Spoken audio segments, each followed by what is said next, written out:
नमस्कार, मैं श्वेता और स्वागत है आपका हमारे चैनल में। आइए आपको लेकर चलते हैं देश और दुनिया की सबसे बड़ी खबरों की तरफ। पहली खबर, भाजपा सांसद ने महाराष्ट्र के पूर्व मुख्यमंत्री अशोक चव्हाण ने बटेंगे तो कटेंगे जैसे नारों को अप्रासंगिक और अनुचित बताया है। उत्तर प्रदेश के मुख्यमंत्री योगी आदित्यनाथ द्वारा इस नारे का इस्तेमाल किया जा रहा है, जिसे लेकर चव्हाण ने कहा कि ये जनता को पसंद नहीं आएगा। चव्हाण ने वोट जिहाद जैसे नारों को भी महत्वहीन मानते हुए कहा कि भाजपा और महायुति का असल एजेंडा महाराष्ट्र और देश का विकास है। चव्हाण, जो हाल ही में कांग्रेस छोड़कर भाजपा में शामिल हुए, ने कहा कि विकास ही उनका महत्वपूर्ण मुद्दा है। उन्होंने महायुति द्वारा मराठा आरक्षण पर किए गए प्रयासों का समर्थन किया और बताया कि सरकार ने मराठा समुदाय के लिए 10% आरक्षण का निर्णय लिया है। साथ ही मराठा कोटा आंदोलन से जुड़े मामलों को भी वापस लिया जाएगा।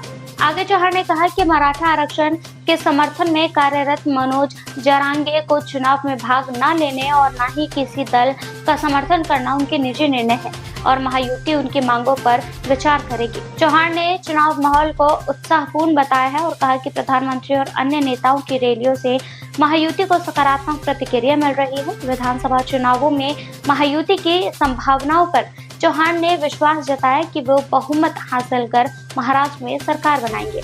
अगली खबर, डोमिनिका राष्ट्रमंडल अपने सर्वोच्च राष्ट्रीय सम्मान डोमिनिका अवार्ड ऑफ ऑनर प्रधानमंत्री नरेंद्र मोदी को प्रदान करेगा। ये सम्मान कोविड-19 महामारी के दौरान डोमिनिका को दिए गए भारत के महत्वपूर्ण सहयोग और भारत डोमिनिका साझेदारी को सुदृढ़ करने की मोदी के योगदान की सराहना है। ये पुरस्कार डोमिनिका के अध्यक्ष सिल्वेनी बार्टन द्वारा 19 से 21 नवंबर 2024 को जॉर्जटन, गुयाना में होने वाले भारत कॉरिकॉम शिखर सम्मेलन में दिया जाएगा। फरवरी 2021 में भारत ने डोमिनिका के ऑस्ट्रेजेनिको वैक्सीन पे 70,000 खुराकें भेजी, जिससे डोमिनिका न केवल अपनी आबादी का टीकाकरण कर सका बल्कि अन्य कैरिबियाई देशों को भी सहायता पहुंचाई। ये सम्मान स्वास्थ्य सेवा, शिक्षा और IT जैसे क्षेत्रों के भारत को निरंतर सहयोग के साथ साथ जलवायु परिवर्तन और सतत विकास के प्रति मोदी की प्रतिबद्धता को भी मान्यता देता है। डोमिनिका के प्रधानमंत्री रूजवेल्ट स्कैरेट ने कहा कि यह पुरस्कार डोमिनिका के कैरिबियाई क्षेत्रों के प्रति मोदी के एकजुटता के लिए आभार का प्रतीक है। उनके अनुसार मोदी वैश्विक स्वास्थ्य संकट के दौरान डोमिनिका के सच्चे साथी रहे।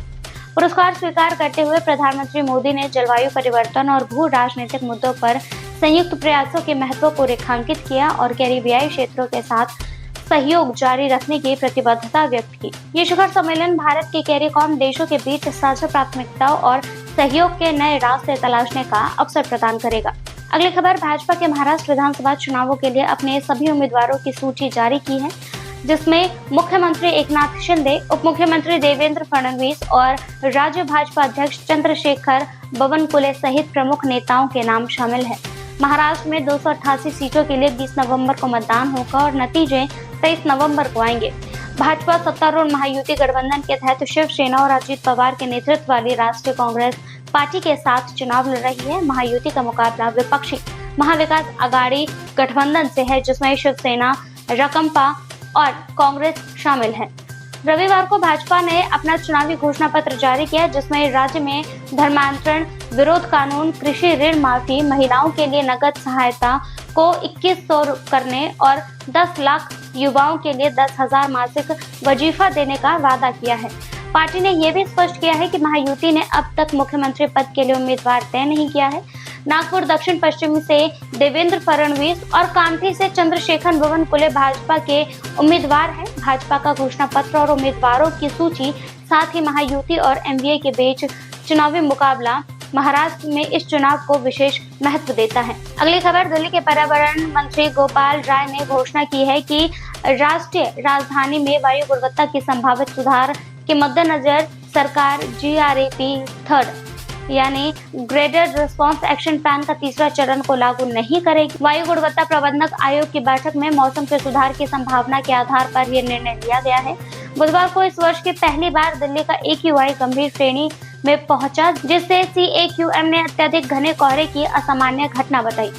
GRAP 3 लागू होने पर सभी निर्माण कार्यों को तोड़फोड़ और प्रतिबंध, सार्वजनिक परिवहन का प्रोत्साहन और कक्षा 5 तक के लिए कक्षाओं की अस्थायी निलंबित शामिल है। फिलहाल सरकार ने GRAP सेकंड के तहत सभी प्रावधानों का पालन सुनिश्चित करने के लिए विभागों को सख्त निर्देश दिए हैं। गोपाल राय ने कहा कि सरकार प्रदूषण के स्तर को ग्रेड 3 तक पहुंचने से रोकने के लिए GRAP सेकंड के उपायों को सख्ती से लागू कर सकती है। मंत्री ने AQI की गंभीर वृद्धि के लिए पहाड़ी क्षेत्रों में बर्फबारी से तापमान में गिरावट और हवा की गति में कमी को जिम्मेदार ठहराया है। हालांकि उन्होंने उम्मीद जताई है कि हवा की गति और तापमान में सुधार से आने वाले दिनों में प्रदूषण में कमी आ सकती है। अगली खबर, कांग्रेस नेता कन्हैया कुमार ने महाराष्ट्र के उप मुख्यमंत्री देवेंद्र फडणवीस की पत्नी अमृता फडणवीस को निशाना बनाते हुए विवादित टिप्पणी की है। उनकी आलोचना महाराष्ट्र के धर्म युद्ध की अपील करने वाली फडणवीस के बयान पर थी। उन्होंने कहा कि धर्म को बचाने की जिम्मेदारी सभी पर है और यही नहीं हो सकता कि एक और लोग धर्म की रक्षा के लिए काम करें जबकि उप मुख्यमंत्री की पत्नी इंस्टाग्राम पर रील्स बना रही हो। ये टिप्पणी फडणवीस को वोट जिहाद के खिलाफ की गई अपील के संदर्भ में थी। कन्हैया कुमार ने यह भी कहा कि जो नेता धर्म बचाने की बात करते हैं उनसे एक सवाल पूछा जाना चाहिए, क्या उनका परिवार इस लड़ाई में शामिल होगा?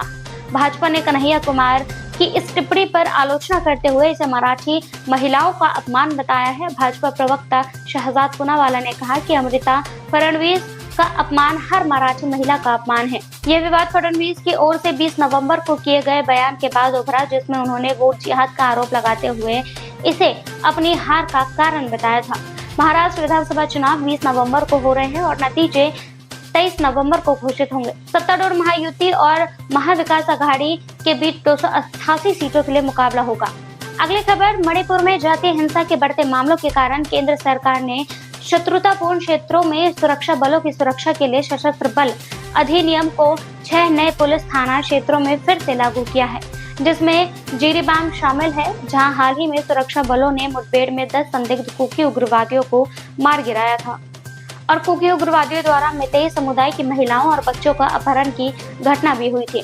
AFSPA कानून के तहत सेना के अशांत क्षेत्रों में बिना किसी अनुमति के कार्रवाई करने की व्यापक शक्तियां मिलती है और इस कानून के तहत सेना कर्मियों पर केंद्र की पूर्व अनुमति के बिना कोई मुकदमा नहीं चलाया जा सकता। पहले मणिपुर के 19 थाना क्षेत्रों में AFSPA को हटा दिया गया था क्योंकि उन्हें शांतिपूर्ण माना गया था, लेकिन हाल ही में बढ़ती हिंसा ने इन क्षेत्रों को वापस लागू करने की आवश्यकता महसूस कराई है। नए प्रभावित क्षेत्रों में इम्फाल पश्चिमी जिले में सिक्किमई और लोमसोंग, इम्फाल पूर्वी जिले का लामलई, जिरीबाम जिले का जिरीबाम, कांगपोकपी जिले का लेई मखम और बिशुपुर जिले का मोईरांग शामिल हैं। मई 2023 में भड़की मेतेई कुकी जातीय हिंसा के कारण कई युवाओं ने हथियार उठा लिए हैं, जिससे स्थिति गंभीर हो गई है। मेतेई विद्रोह समूह जो पहले म्यांमार में सक्रिय थे, घाटी में लौट आए हैं। कुकी जनजातियों के कई विद्रोह समूहों के केंद्रों और राज्य सरकार के साथ ऑपरेशन सस्पेंशन समझौते पर हस्ताक्षर किए हैं, जिनके तहत विद्रोही निर्देशित शिविरों में रहेंगे और उनके हथियारों की निगरानी की जाएगी। फिलहाल के लिए बस इतना ही। देश और दुनिया की बड़ी खबरों को देखने के लिए देखते रहिए हमारे चैनल को और इसे लाइक, सब्सक्राइब एंड शेयर करना ना भूलें।